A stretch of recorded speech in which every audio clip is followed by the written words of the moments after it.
आज पुनः हम लोग बहुलक चैप्टर ऑर्गेनिक में एक चैप्टर है बहुलक, जिसको हम लोग पॉलीमर कहते हैं। पॉलीमर का ऑब्जेक्टिव आज देखते हैं, देखिए क्या करता है।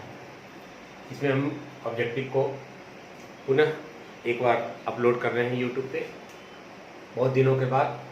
फिर पुनः लॉकडाउन में जब स्कूल बंद हो गई तो बंद के कारण फिर पुनः हमें वीडियो बनाना पड़ रहा है। देखिए कहता है पहला कि बेकेलाइट किसका उदाहरण है। बेकेलाइट किसका उदाहरण है?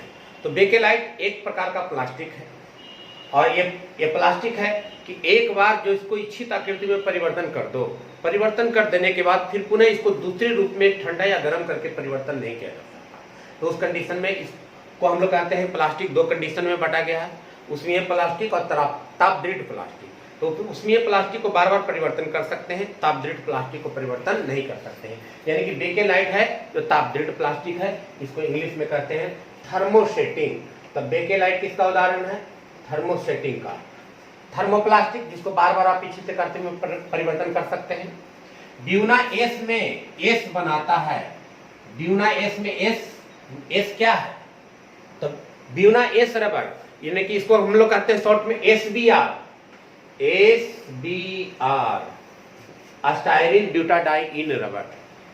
ब्यूना एस रबर का ही नाम है स्टायरीन ब्यूटाडाइन। तो इसमें एस सल्फर नहीं है, याद रखिएगा। अधिकांशतः लोग इस ब्यूना एस में एस को सल्फर मान लेते हैं। तो एस फॉर स्टायरीन, यानी कि सल्फर नहीं है, यानी कि स्टायरीन। प्राकृतिक रबर का बहुलक आइसोप्रीन। आइसोप्रीन इसी का आईपीएक नाम है 2-मिथाइल ब्यूटाडाइन। 2-मिथाइल ब्यूटाडाइन सल्फर के साथ रबर को गर्म करने कहलाता है। तो एक टॉपिक होगा बल्कनीकरण या सल्फोनीकरण, सल्फनाइजेशन। तो कहता है कि प्राकृतिक रबर बहुत ही लचीला और मुलायम होता है। अगर इसे इच्छित आकृति में परिवर्तन कर दिया जाए तो वह अपने रूप को बनाए रखने में सक्षम नहीं होता है। अतः उसे दृढ़ता और कठोरता प्रदान करने के लिए बाहर से सल्फर मिलाया जाता है। तो सल्फर मिलाने की प्रक्रिया कहलाता है गंधकीकरण या वल्कनीकरण। तो रबर सल्फर के साथ गर्म करने को कहलाता है क्या? वल्कनीकरण। कौन सा संघनन बहुलक है? संघनन बहुलक वैसे बहुलक जब दो या दो से समान या असमान एकलक आपस में मिल करके बहुलक बनाते हैं, और साथ में कुछ न कुछ व्यर्थ पदार्थ जैसे NH3, H2O, CO2 व्यर्थ पदार्थों का उत्पादन करता है बहुलक के बाद, उस बहुलक को हम लोग कहते हैं संघनन बहुलक। तो टेफ्लॉन है संघनन बहुलक कि PVC है कि पॉलिएस्टर है कि नियोप्रीन है? तो अब देखिए टेफ्लॉन, इसमें व्यर्थ पदार्थ नहीं बनता है, PVC में व्यर्थ पदार्थ नहीं बनता है, नियोप्रीन में व्यर्थ पदार्थ नहीं बनता है। यानी कि पॉलिएस्टर है जो संघनन बहुलक का उदाहरण है। कौन सा सम बहुलक है? जब एक ही प्रकार का कई एकलक आपस में मिल करके बहुलक बनाएगा तो कहलाएगा सम बहुलक। और जब एक या एक से अधिक एकलक आपस में मिल करके बहुलक बनाएगा वो कहलाएगा आपको सह बहुलक। तो सम बहुलक का उदाहरण कौन है? तो सम बहुलक का उदाहरण आपका नियोप्रीन है।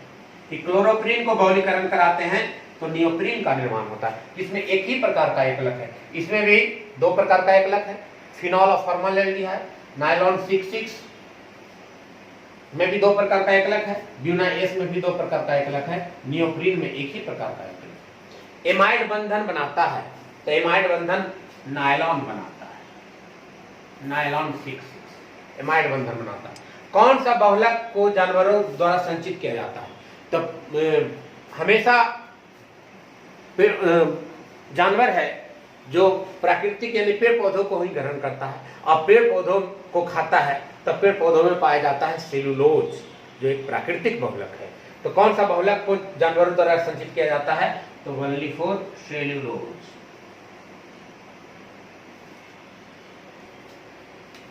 सबसे इंपॉर्टेंट देख लीजिए कि इसमें से कोई ना कोई प्रश्न आना ही है, ऑब्जेक्टिव में रहे या सब्जेक्टिव में रहे। अगर एकलक पूछेगा तो इस कंडीशन से इसका सारा ऑब्जेक्टिव इस ट्रिक पर ही आधारित हो जाता है। सबसे पहली बात तो उसको याद रखिए कि उस बहुलक का एकलक क्या है और कैसे कौन सा बहुलक होगा इस कंडीशन में। जैसे पॉलीइथिलीन, इसको हम लोग पॉलीथीन कहते हैं। तो पॉलीथीन एक बहुलक है। ये बनता किससे है? तो इथिलीन से। तो अब ये पॉलीथीन बना इथिलीन से, तो इसका मतलब ये एकलक है कौन इसका? इथिलीन। तो पॉलीथीन का एकलक इथिलीन, पॉलीप्रोपीन का एकलक प्रोपीन, पॉलीस्टाइरीन का एकलक styrene, Teflon tetrafluoroethylene, polyvinyl chloride तो vinyl chloride, Orlon vinyl chloride, polymethyl methyl acrylate PMMA, polymethyl methyl acrylate, इसका एकलक है methyl methyl acrylate, neoprene chloroprene, buna N rubber बना है किससे? ब्यूटाडाइन को जब बहुलीकरण कराएंगे तो ब्यूनाइन रबर का निर्माण करेंगे। ब्यूनाएस रबर आ गया, ब्यूनाएस रबर यानी कि ब्यूटाडाइन और अस्टाइरिन, यानी कि दो प्रकार का एकलक है, एक ब्यूटाडाइन है एक अस्टाइरिन है। तो जिसमें एक ही प्रकार का एकलक होगा वो सारे के सारे समबहुलक कहलाएगा,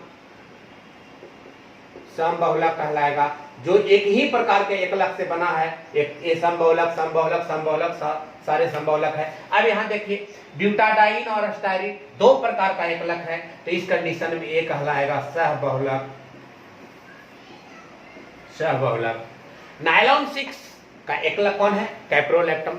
जब कैप्रोलैक्टम को गर्म किया जाता है तो बनाता है 6 एमिनो हेक्सेनोइक अम्ल, फिर उसको बहुलीकरण कराते हैं तो नायलॉन 6 का निर्माण करता है। नायलॉन 6 अब देखिए एपिडिक अम्ल और हेक्सामिथाइल डाइएमीन, अब दो प्रकार का एकलक आ गया, एक एपिडिक अम्ल है और एक हेक्सामिथाइल डाइएमीन है, इसका मतलब ये सहबहुलक है। पॉलिस्टर डिहाइड्रिक अल्कोहल और दी कार्बोक्सिलिक अम्ल, अब दो प्रकार का एकलक मिलकर बनाया है। इसमें एस्टर के कई समूह जुड़े हुए रहने के कारण इसका नाम पॉलिस्टर पड़ा है। बेकेलाइट फिनॉल और फॉर्मलडेहाइड, फिनॉल और फॉर्मलडेहाइड के मिश्रण से बेकेलाइट का निर्माण होता है। तो ये आपका संघनन बहुलक होगा क्योंकि इसमें व्यर्थ पदार्थ भी निर्माण होगा, ये सहबहुलक भी होगा। ग्लिप्टन एथिलीन ग्लाइकॉल और थाइलिक अम्ल, इथिलीन ग्लाइकॉल और थाइलिक अम्ल मिलाकर के ग्लिप्टन का निर्माण करता है। तो ये आपका जब भी होगा तो सहबहुलक होगा। फॉर्माइका फॉर्मलडेहाइड, ये भी एक प्रकार का प्लास्टिक है। फॉर्माइका यूरिया फॉर्मलडेहाइड प्लास्टिक भी कहते हैं इसको। अब देखिए फॉर्माइका का निर्माण होता है जो यूरिया और फॉर्मलडेहाइड के मिलने से बनता है। तो यानी कि ये भी आपका सहबहुलक होगा, सहबहुलक है क्योंकि दो प्रकार का एकलक आपस में मिलता है। तो अब यहाँ बहुलक का वर्गीकरण में हम लोग पढ़ाए थे, सबसे इंपॉर्टेंट है संघनन, सम और सह। जब एक ही प्रकार का कई एकलक आपस में जुड़ करके बहुलक बनाएगा तो बहुलक कहलाएगा समबहुलक। जब एक से अधिक प्रकार का एकलक आपस में जुड़ करके बहुलक बनाएगा तो कहलाएगा सहबहुलक। जब व्यर्थ पदार्थ निर्माण होगा बनाने के पश्चात H2O, CO2, NO2, NO व्यर्थ पदार्थ भी बनाएगा तो कहलाएगा आपका संघनन बहुलक। जब व्यर्थ पदार्थ नहीं बनाएगा, सिर्फ जुटेगा, चाहे वो एकलक कई एकलक हो या समान एकलक हो, तो वह कहलाएगा योगात्मक बहुलक। जिसमें जो सीधी रेखा में स्ट्रेट लाइन में होगा, जिसमें कोई शाखा नहीं होगी, तो कहलाएगा रैखिक बहुलक। जब शाखा हो जाएगी तो कहलाएगा शाखित बहुलक।